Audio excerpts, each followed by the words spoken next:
La mère a laissé sa fille sous la garde d'une amie le soir, mais quand elle est rentrée chez elle, elle a trouvé une scène terrifiante rappelant un film d'horreur.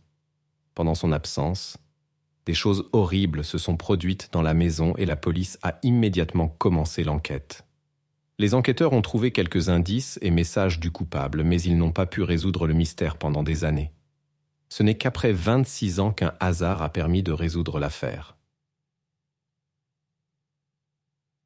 Robin Cornell est né le 30 novembre 1978 en Floride.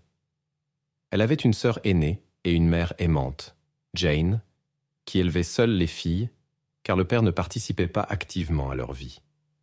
Quand Robin a eu 10 ans, elles ont déménagé dans la ville de Cap Coral. Jane a trouvé un emploi à l'hôpital local et a choisi une maison à quelques minutes à pied de son travail. La fille aînée est partie étudier et a déménagé, ne laissant que la plus jeune avec Jane.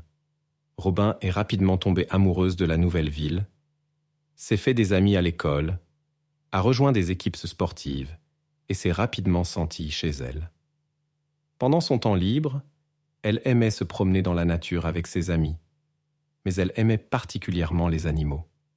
Un jour, elle a trouvé un oiseau blessé, l'a ramené chez elle et en a pris soin jusqu'à ce qu'il puisse voler de nouveau. Jane était également satisfaite du déménagement. En plus d'un bon travail, elle a rencontré un homme nommé Donald et ils ont commencé à sortir ensemble. Après la naissance de sa fille, Jane a consacré tout son temps aux soins et au travail. Elle était donc heureuse de pouvoir enfin organiser sa vie privée. À l'hôpital, Jane s'est liée d'amitié avec une collègue nommée Lisa et, avec le temps, elles sont devenues les meilleures amies. Au début de mai 1990, Jane a suggéré à Lisa d'emménager avec elle, car il était difficile pour Lisa de payer le loyer de son propre appartement. Jane était également heureuse de partager les coûts de location et elles avaient beaucoup d'espace. Le complexe résidentiel où elle vivait se composait de maisons en rangées de 2 étages et il y avait une chambre libre pour Lisa. Alors, Lisa a emménagé avec elle. Elle s'entendit immédiatement bien avec Robin, âgé de 11 ans, et accepta de s'occuper d'elle lorsque Jane allait travailler. Le soir du 9 mai, une semaine après que Lisa ait emménagé avec elle, Jane voulait aller chez Donald pour regarder un match ensemble. Initialement, elle voulait annuler les plans car elle ne voulait pas laisser Robin toute la soirée sous la garde de Lisa. Mais Lisa lui a assuré que ce n'était pas un problème et qu'elle se ferait un plaisir de s'occuper de la fille. Finalement, Jane est allée chez Donald et a laissé sa fille avec Lisa. Elle prévoyait de revenir après quelques heures car elle devait travailler tôt à la clinique le matin. Cependant, en regardant la télévision, Jane s'est accidentellement endormie. Elle s'est réveillée vers 3 heures du matin, s'est rapidement préparée et est rentrée chez elle. Quand Jane est arrivée à la porte de sa maison, elle a été surprise de découvrir que la porte était fermée avec 2 verrous. C'était étrange car elle avait averti Lisa qu'elle n'avait qu'une clé pour le verrou supérieur. En essayant d'ouvrir la porte, elle a entendu des pas derrière la porte et a pensé que Lisa viendrait lui ouvrir. Mais les pas se sont rapidement arrêtés et après plusieurs tentatives de frappe, personne n'a répondu. Jane a alors décidé de faire le tour de la maison et a essayé d'entrer par la porte arrière. Lorsqu'elle est arrivée, elle a remarqué que la porte coulissante était légèrement ouverte. Comme il était 4 heures du matin, qu'il n'y avait pas de lumière dans la maison et que personne ne répondait à ses coups, Jane a commencé à sérieusement s'inquiéter. Elle a pensé que Lisa avait peut-être oublié de fermer cette porte en laissant sortir ses chats. Quand elle est entrée dans la maison et est allée à la cuisine, son inquiétude n'a fait que grandir. Il y avait une planche à repasser déployée, sur laquelle étaient soigneusement disposées des photos de famille de Robin et de sa sœur aînée. Ces photos étaient normalement accrochées au mur du salon, donc Jane était très surprise. Elle ne pouvait pas comprendre pourquoi Lisa et Robin avaient retiré les photos du mur et les avaient placées sur la planche à repasser. La maison était en désordre. Des objets étaient éparpillés et cassés.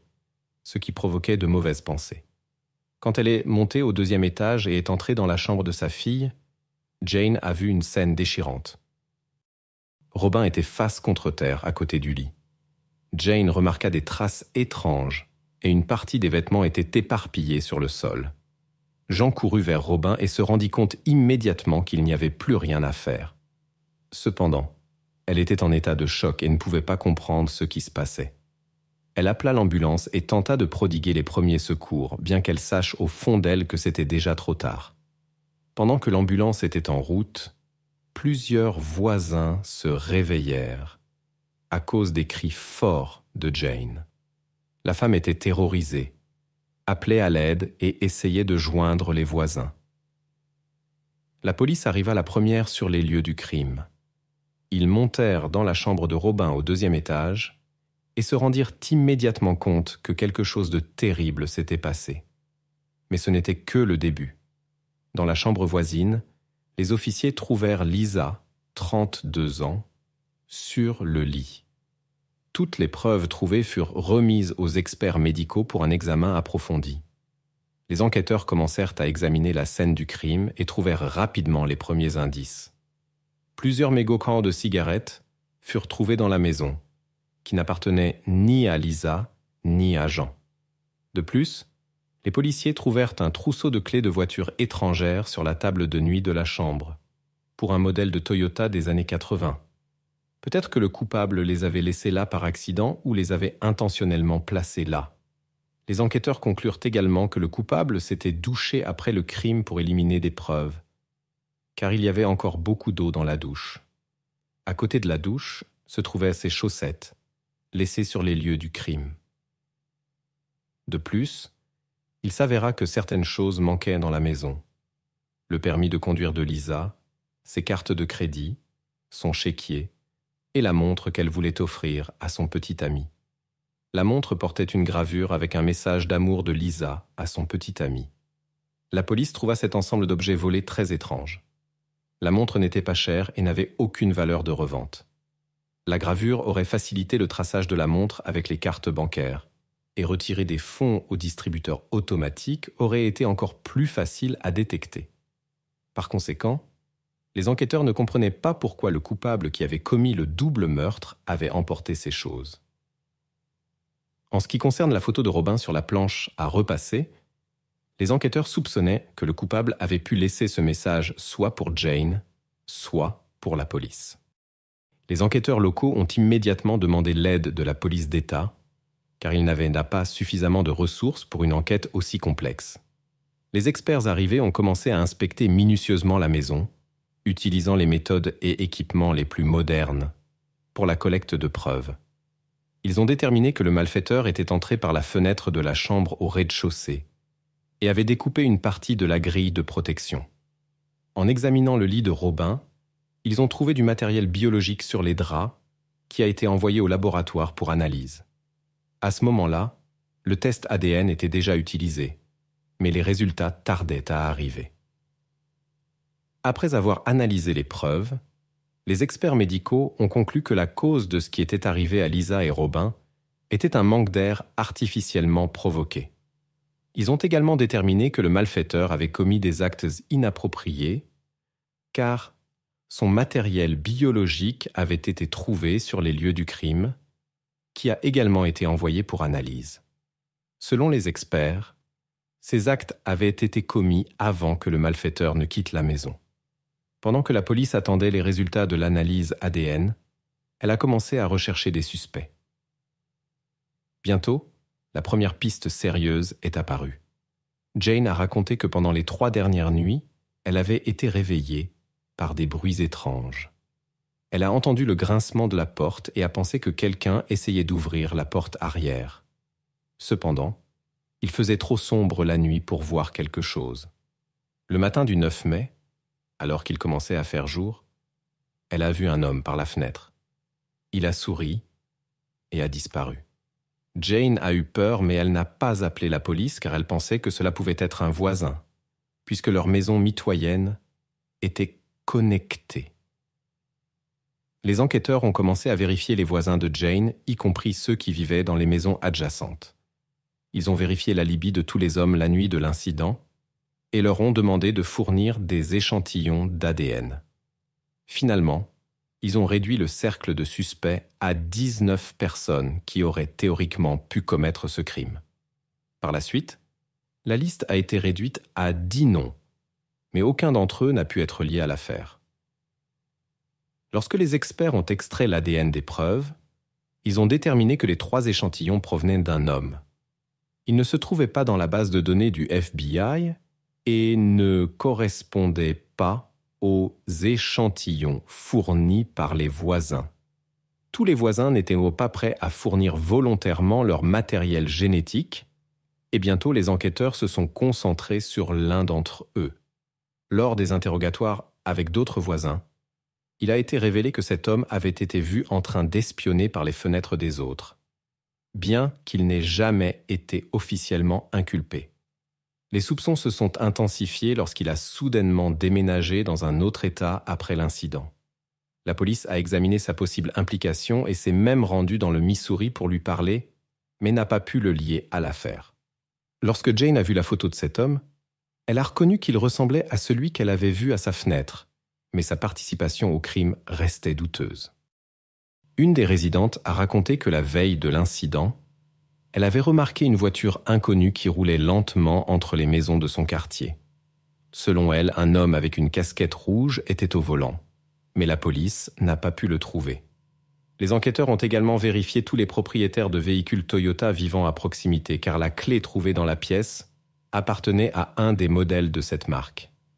Mais cela n'a rien donné non plus, surtout parce que l'auteur du crime avait emporté de nombreux objets personnels de Lisa, y compris une montre qu'elle voulait offrir à son petit ami.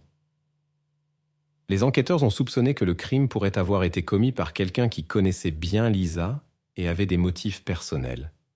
Ils ont vérifié son petit ami, essayé de trouver d'anciens amants, mais n'ont trouvé aucune preuve de l'implication de quiconque.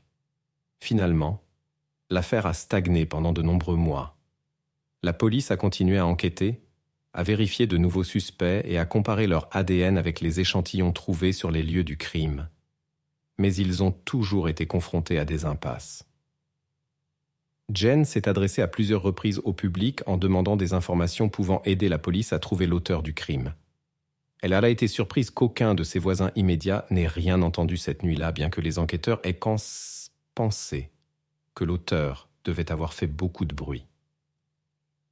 L'affaire de Robin et Lisa a été diffusée à la télévision nationale, ce qui a provoqué de nombreuses réactions. Mais chaque piste s'est avérée fausse. Environ 1 an après l'incident, la police a eu un nouveau suspect. Un homme de 27 ans, qui vivait dans le même quartier, a avoué 3 crimes différents qu'il avait commis en peu de temps. Il a déclaré qu'il continuerait à commettre des crimes s'il n'était pas emprisonné à vie. Les enquêteurs qui travaillaient sur l'affaire de Lisa et Robin l'ont vérifié, mais ils n'étaient pas impliqués. Depuis lors, il n'y a eu aucun progrès dans cette affaire. Pendant de nombreuses années, Jen a donné de temps en temps des interviews aux médias locaux dans l'espoir que l'auteur du crime serait un jour trouvé et puni. La police a également déclaré que l'enquête se poursuivrait, mais a avoué qu'il n'y avait aucune nouvelle piste. En l'an 2005, 15 ans après l'incident, l'affaire a été rouverte. Cette fois, l'administration de la police a fourni des fonds pour qu'un enquêteur puisse travailler exclusivement sur cette affaire pendant 6 mois. Cependant, il n'a pas réussi à résoudre le crime. Au cours des années suivantes, l'affaire est restée sans progrès, mais en août 2016, quelque chose d'inattendu s'est produit. Des policiers d'une ville voisine, située à 10 km du complexe résidentiel, ont arrêté un homme de 54 ans. Il avait eu une dispute avec son fils adulte et avait attiré l'attention des voisins, qui avaient appelé la police en raison du bruit excessif. Selon une loi adoptée en 2009, le suspect devait fournir un échantillon d'ADN pour être inclus dans la base de données. Une fois que son profil était dans la base de données, les enquêteurs qui traitaient l'affaire de Lisa et Robin ont enfin trouvé une correspondance. L'ADN de cet homme correspondait complètement à 3 échantillons trouvés sur la scène du crime. Cet homme s'appelait Joseph Ziller, et les enquêteurs ont immédiatement demandé un échantillon direct de son ADN, afin que les experts puissent le comparer aux échantillons existants qui étaient encore conservés dans le dépôt de preuves. Comme il était déjà en détention, son consentement n'était pas nécessaire et l'échantillon a été rapidement envoyé aux experts. L'analyse réalisée a montré une correspondance totale et a confirmé que les échantillons provenaient bien de lui.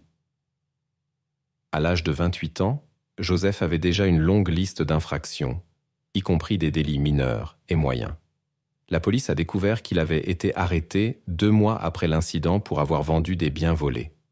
À l'époque, il avait reçu une courte peine de prison, mais les lois en vigueur à ce moment-là n'exigeaient pas la prise obligatoire d'échantillons d'ADN des condamnés dans de tels cas. Joseph n'avait jamais été suspect dans cette affaire et n'avait même pas été mentionné lors de l'enquête. Il vivait également dans une ville voisine, et les enquêteurs ne connaissaient tout simplement pas son existence. Après avoir reçu les résultats du laboratoire, Joseph a été arrêté, et le procureur a déclaré qu'il chercherait la peine maximale. Joseph lui-même a refusé d'admettre sa culpabilité. Il a été emmené en prison pour attendre son procès, dont la préparation a pris plusieurs années, car sa vie était en jeu. Le procès n'a commencé que le 8 mai de l'année 2023, soit presque exactement 33 ans après le début de l'affaire. Étant donné qu'il y avait de nombreux échantillons de son ADN, les chances de Joseph d'échapper à une condamnation étaient minimes et on s'attendait à ce que le procès soit rapide. Cependant, son comportement devant le tribunal a attiré l'attention de millions de personnes à travers le pays. Le procureur a présenté ses preuves, principalement basées sur 3 échantillons d'ADN. Le procureur a souligné que dans ce cas, la peine maximale était totalement justifiée. Selon lui, les actions de Joseph étaient préméditées et il avait eu suffisamment de temps pour changer d'avis. Au lieu de cela, il a exécuté son plan de manière froide, a pris quelques objets dans la maison, a laissé des photos dans la cuisine et a même pris une douche. L'homme n'a montré aucun signe de remords. Depuis son arrestation, il avait eu près de 7 ans pour avouer et alléger la souffrance des proches qui attendaient tout ce temps le début du procès. Mais Joseph a continué à affirmer son innocence. Quand ce fut au tour de la défense, l'avocat de Joseph, pour des raisons compréhensibles, ne put présenter de preuves sérieuses de l'innocence de son client, ni contester la correspondance de 3 échantillons d'ADN. Au lieu de cela, il déclara que Joseph n'avait aucun motif et que quelqu'un d'autre avait donc commis le crime. L'avocat ajouta que les preuves indiquaient que l'auteur connaissait probablement Jane et voulait peut-être lui causer des ennuis.